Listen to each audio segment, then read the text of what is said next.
Hello guys, Swiftdeathshotz again, and this will be a Yu-Gi-Oh special.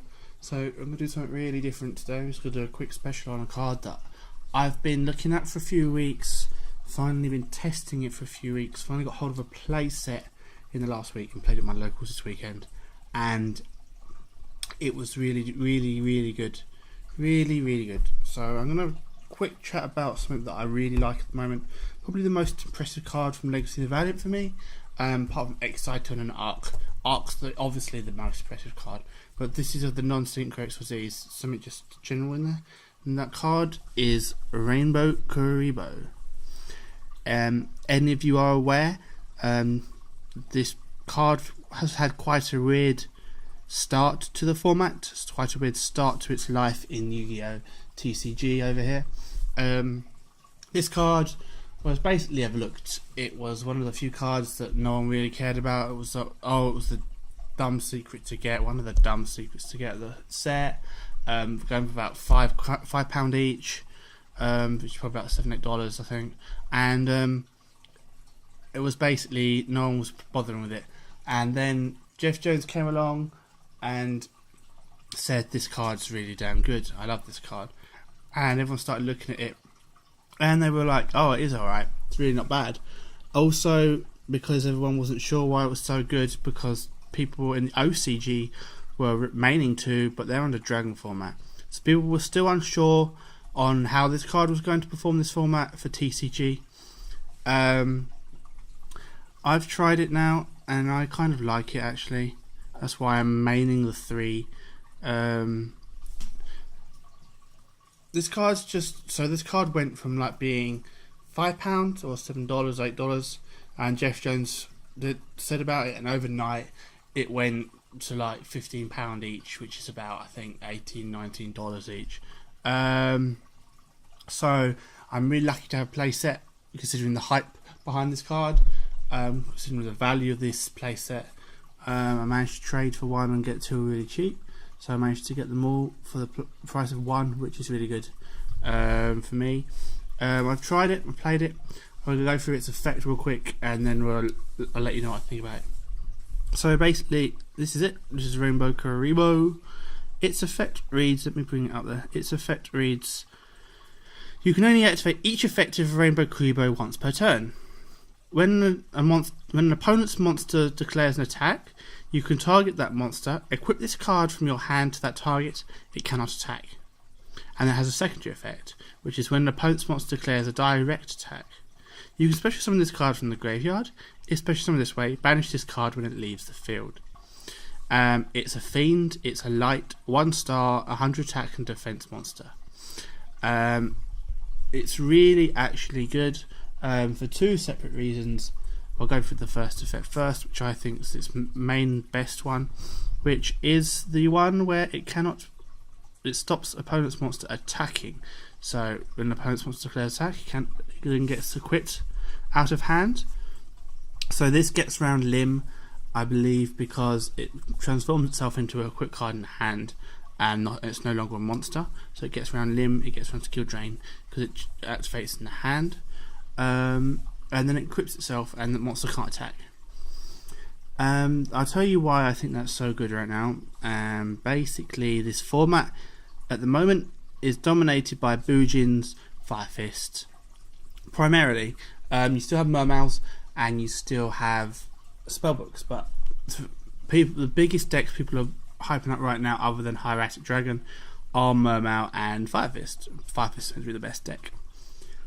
So, pardon me. So this basically stops an attack. So if Yamato has a Crane or Susanoo is going to attack, you can drop this down and stop them all together. It stops the Crane, it stops Susanoo's really cool effective attack at each monster. The Fire Fists, this card can stop Bear from attacking directly for its effect, can stop Gorilla attacking directly for its effect, can stop Tenson being activated on your monsters.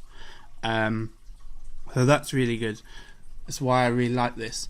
One of the biggest issues I had before I had this was I'd make Stardust and Colossal, and someone would go Tenki, Bear, Tenson the Bear in the battle step, get the Stardust destroyed, and then pop the Colossal.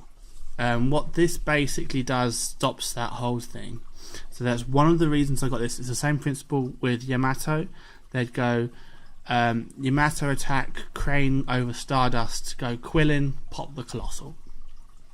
And both those plays frustrate the hell out of me. This card stops them both. It's one of the sole reasons I run it. Both those two plays are one of the sole reasons I run this in 3. Because they go attack over the Stardust and you drop this down, and they can't play Quillin, they can't play Bear's Effect, they can't play Tentinel Crane. That's the sole reason I play this this format, because those two things are so good. Beating over stuff's amazing. Another one I really don't like is, which actually came up in my locals yesterday, JD paid 1,000, nuked the field, went to attack for 3k, and I dropped this on it, and it was like, and then my friend went, this Kuriboh is going to be a problem, because he didn't want to pay another K just to get rid of it, and he had a dead JD otherwise. So it's really good card because of that. There's also a really good combo with this. If you have one in hand and one in the grave, and I'll go through that really quickly. So you've got one, say that's the graveyard one, so that's the one in hand. You have no monsters, say they've gone and destroyed all your monsters for whatever reason.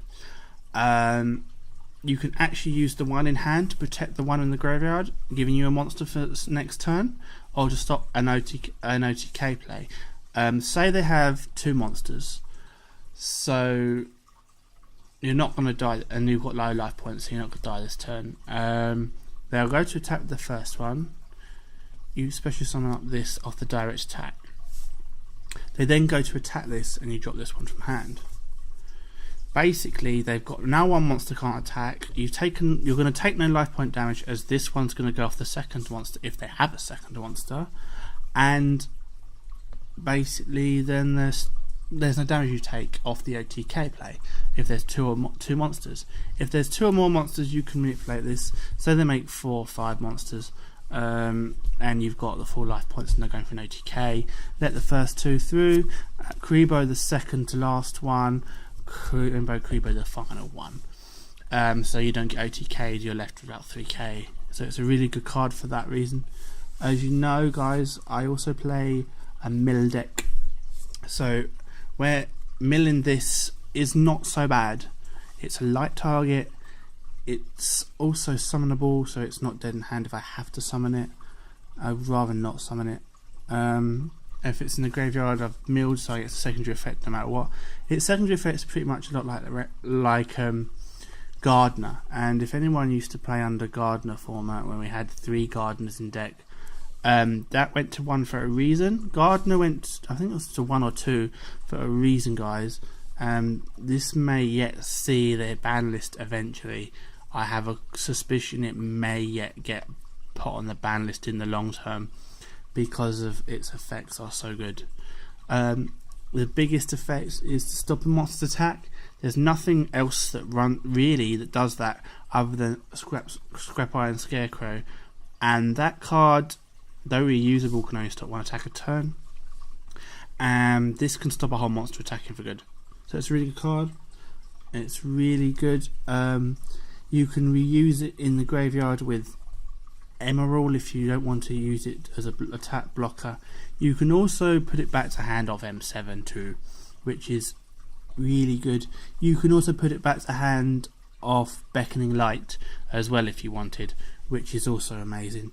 But remember, you can use each effect once per turn, which is the only downside to Rainbow Kuriboh. If Rainbow Kuriboh has one downside, it's each effect can be used once per turn, so you can't use multiples in hand or multiples in the grave, which is the only downside.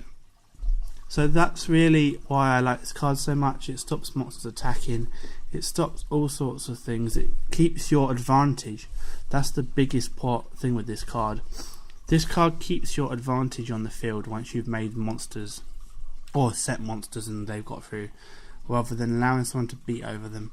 This card lets you keep advantage, keep your life points high, and keep you in the game. And for that reason I main 3. It saves me 2 matches, having 2 in the graveyard. It saves me against Fire Fist an awful lot. Last night as well, actually, my friend came over and played Fire Fist. This card was so good. It stops Bear from attacking directly for a set. So sorry I've ran on so much. I just really wanted to talk about this card. This is probably my highlight of Legacy of Valiant next to Exciton and Arc. I'll give you a plant zombie thing eventually when I get round to it. I've been a bit busy, just trying to keep you updated on what's happening with the main deck at the moment. I might even give you an Evo deck, which used to be one of my old ones, and give you an update on that as well. I'll try and give you a Fire Fist v Zombie match when my friend comes over as well, so we'll see how that goes. I hope you enjoyed this video. Please subscribe and like if you liked it. Sorry for taking so long with it, guys, but obviously I had so much to talk about because I love this card so much. Okay guys, I hope you liked the video. So subscribe, comment, let me know what you think about Rainbow Kuriboh in the comment section below. Right, cheers guys, the Swift Death over and out.